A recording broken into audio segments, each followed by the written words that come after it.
Welcome our viewers here in Wamasafu TV, where we bring you the news and tell you the stories of the great African leaders. And more so, today we are bringing you the story of one of the greatest leaders in Africa, and more so here in Kenya.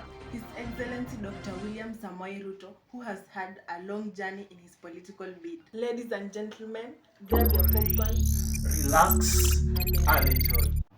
RUTO was born in Sambut village in Kamagut, now in Uasin Gishu County, to Daniel and Sarah Cheruyot. He was raised in a religious family and he has been a member of the African Inland Church. RUTO attended Kerotet Primary School and then Wareng Secondary School before proceeding to Kapsabet High School. Eventually, he enrolled at the University of Nairobi, where he graduated with a Bachelor of Science in Botany and Zoology in 1990. He later resumed his education at the same institution, earning both a Master's and a PhD 2011-2018 in plant ecology. RUTO married Rachel Chebet in 1991 and they have 6 children together. He also has a daughter with Priska Chemtai-Bet. RUTO has often described the poverty of his youth, recalling how he went barefoot for many years and sold peanuts and chickens on the roadsides to make money. As an adult, he managed to amass a considerable amount of wealth from his money business. RUTO ascended to the position of Secretary General of KANU in 2005. That same year, the government held a referendum on a proposed new constitution. RUTO opposed that constitution and formed an alliance with prominent figures from other political parties to campaign against it. Their efforts were successful, as a majority of voters rejected the new document. The next year, RUTO announced his intent to run for president, which was not well received by KANU. Consequently, he instead sought the nomination of the Orange Democratic Movement, ODM, with the coalition resulting from the alliance that had campaigned against the 2005 constitution, but he lost the ODM nomination to Raila Odinga. RUTO officially resigned from his post as Secretary General of KANU in October 2007. In the hotly contested December 2007 election, RUTO, now as part of the ODM, supported Odinga in his bid to unseat the incumbent President Kibaki. Although provisional results pointed toward a victory for Odinga, official results showed that Kibaki had won by a narrow margin. Those results were rejected by Odinga and were also questioned by international observers.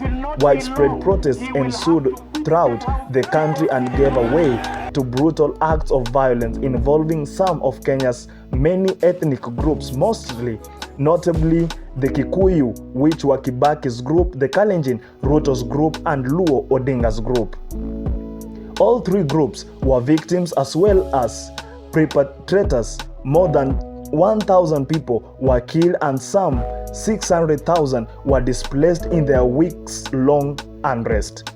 Months-long mediation efforts halted the violence, and in April 2008 saw the creation of a coalition government in which Kibaki remained president and Odinga held the newly created post of Prime Minister.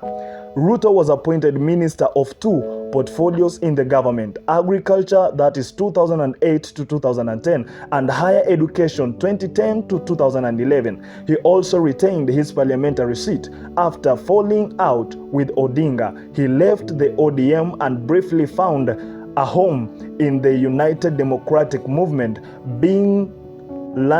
before landing in the Republican Party in 2012. Meanwhile, the International Criminal Court, the ICC, had opened an investigation into the post-election violence of 2007 and 2008. In December 2010, the ICC released the names of 6 individuals thought to have been most responsible for investigating the violence, and RUTO and Kenyatta were among those named. In January 2012, RUTO was charged with having committed crimes against humanity during the post-election period.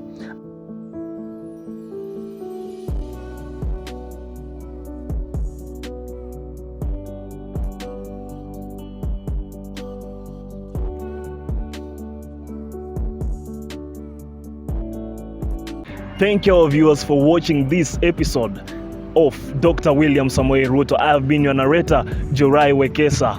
And I, Frida Tracy. Till next time. Hit the subscription bar to get more and many stories.